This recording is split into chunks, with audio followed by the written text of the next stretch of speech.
ആലുവയിൽ 6 വയസ്സുകാരിയെ കൊലപ്പെടുത്തിയ കേസിൽ പ്രതി അസിഫ കാലത്തിന് കേരളം ആഗ്രഹിച്ച കോടതി വിധി ലഭിച്ചപ്പോൾ മലയാളികൾ ആശ്വസിച്ചു.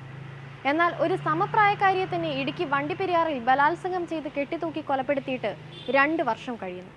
ആലുവ കേസിൽ വിധി വന്നത് വളരെ വേഗത്തിലായിരുന്നെങ്കിൽ ഇടുക്കിയിലെ 6 വയസ്സുകാരിയിലേക്ക് എത്തുമ്പോൾ വിധി പ്രസ്താവന നടത്താൻ 2 വർഷമെടുത്തു. ഒടുക്കം വിധി പറഞ്ഞപ്പോഴാകട്ടെ ആ പിഞ്ചുകുഞ്ഞിന് നീതി ലഭിച്ചതുമില്ല. പെൺകുട്ടിയെ പീഡിപ്പിച്ച് കൊലപ്പെടുത്തിയ കേസിലെ പ്രതി അർജുനെ കോടതി വെറുതെ വിട്ടു എന്ന വിധിയായിരുന്നു 2 വർഷത്തോളം നീതി തേടി നടന്ന ആ മാതാപിതാക്കൾ കേട്ടത്. കുറ്റപത്രം സമർപ്പിച്ച് 2 വർഷത്തിന് ശേഷമാണ് വിധി വരുന്നത്. 2021 ജൂൺ 30-നായിരുന്നു വണ്ടിപ്പെരിയാർ ചുരക്കുളം എസ്റ്റേറ്റ് ലയത്തിൽ 6 വയസ്സുകാരിയെ പീഡിപ്പിച്ച് കൊലപ്പെടുത്തി കെട്ടിത്തൂക്കിയത്. കഴുത്തിൽ ഷാൾ കുരുങ്ങി മരിച്ചെന്നാണ് ആദ്യം കരുതിയത്. എന്നാൽ പോസ്റ്റ്മോർട്ടം റിപ്പോർട്ടിൽ കുട്ടി പീഡനത്തിനിരയായിരുന്നതായും കൊലപാതകമാണെന്നും മനസ്സിലായി. പിന്നീട് നടത്തിയ അന്വേഷണത്തിലാണ് വണ്ടിപ്പെരിയാർ സ്വദേശി അർജുനാണ് കൃത്യം ചെയ്തതെന്ന് പോലീസ് കണ്ടെത്തിയത്. പീഡനത്തിനിടെ ബോധരഹിതയായ പെൺകുട്ടിയെ കൊലപ്പെടുത്തിയ ശേഷം കെട്ടിത്തൂക്കുകയായിരുന്നുവെന്നും പോലീസ് അന്വേഷണത്തിൽ തെളിഞ്ഞു. പ്രതി 3 വയസ്സ് മുതൽ പെൺകുട്ടിയെ പീഡിപ്പിച്ച് വരികയായിരുന്നു. മാതാപിതാക്കൾ പണിക്ക് പോകുന്ന സമയം മുതലെടുത്താണ് പീഡിപ്പിച്ചിരുന്നത്. വണ്ടിപ്പെരിയാർ CI ആയിരുന്ന TD സുനിൽകുമാറിന്റെ നേതൃത്വത്തിലുള്ള സംഘമാണ് കേസ് അന്വേഷിച്ചത്. 2021 സെപ്റ്റംബർ 21-ന് കുറ്റപത്രം സമർപ്പിച്ചു. കൊലപാതകം, ബലാത്സംഗം, പോക്സോ നിയമത്തിലെ വിവിധ വകുപ്പുകൾ എന്നിവയാണ് ചുമത്തിയിരിക്കുന്നത്. കഴിഞ്ഞ വർഷം മെയ് മാസത്തിൽ കേസിന്റെ വിചാരണ കട്ടപ്പന അതിവേഗ കോടതിയിൽ തുടങ്ങി.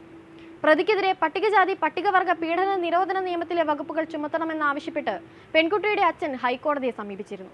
എന്നാൽ 2 പേരും SC വിഭാഗത്തിലുള്ളവരാണെന്ന് കണ്ടെത്തിയ കോടതി ഇതിനനുവദിച്ചില്ല. കേസിൽ സാക്ഷികളായിരുന്ന 48 പേരെ വിസ്തരിച്ചു. 69-ലധികം രേഖകളും 16 വസ്തുക്കളും തെളിവായി കോടതിയിൽ സമർപ്പിച്ചു. അടുത്തിടെ കേസ് പരിഗണിച്ച കോടതി കുട്ടിയുടെ ജനന രജിസ്റ്റർ ഹാജരാക്കിയ വിവരം പ്രതിഭാഗത്തെ അറിയിക്കുകയും ഇത് സംബന്ധിച്ച് മറ്റെന്തെങ്കിലും തെളിവുകളുണ്ടെങ്കിൽ ഹാജരാക്കാനും നിർദ്ദേശിച്ചു. അനാവശ്യ പരാതികൾ നൽകി വിചാരണ പരമാവധി നീട്ടിക്കൊണ്ടുപോകാനുള്ള ശ്രമങ്ങളാണ് പ്രതിഭാഗം ഇതുവരെ കോടതിയിൽ നടത്തിയത്. കഴുത്തിൽ ഷാൾ കുരുങ്ങിയാണ് പെൺകുട്ടി മരിച്ചതെന്ന് വരുത്തി തീർക്കാൻ പരമാവധി ശ്രമം പ്രതിഭാഗം നടത്തിയിട്ടുമുണ്ട്.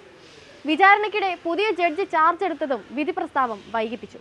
ഒടുക്കം വിധി വന്നപ്പോഴാകട്ടെ 2 വർഷം മകളെയോർത്ത് കണ്ണീരൊഴുക്കി ജീവിച്ച ആ മാതാപിതാക്കൾക്ക് നെഞ്ചുപൊട്ടി കരയേണ്ട അവസ്ഥയായി. കട്ടപ്പന അതിവേഗ സ്പെഷ്യൽ കോടതി ജഡ്ജി V മഞ്ജു ആണ് പ്രതിയെ വെറുതെ വിട്ടുകൊണ്ടുള്ള വിധി പ്രസ്താവിച്ചത്. അതേസമയം പ്രതിയെ വെറുതെ വിട്ടുകൊണ്ടുള്ള കോടതി വിധി സംബന്ധിച്ച വിധിപ്പകർപ്പ് ഉൾപ്പെടെ പുറത്തു വന്നിട്ടില്ല. കൊലപാതകം, ബലാത്സംഗം എന്നിവ തെളിയിക്കാൻ പ്രോസിക്യൂഷന് കഴിഞ്ഞില്ലെന്ന് വ്യക്തമാക്കിയാണ് കോടതി പ്രതിയെ കുറ്റവിമുക്തനാക്കി വെറുതെ വിട്ടത്.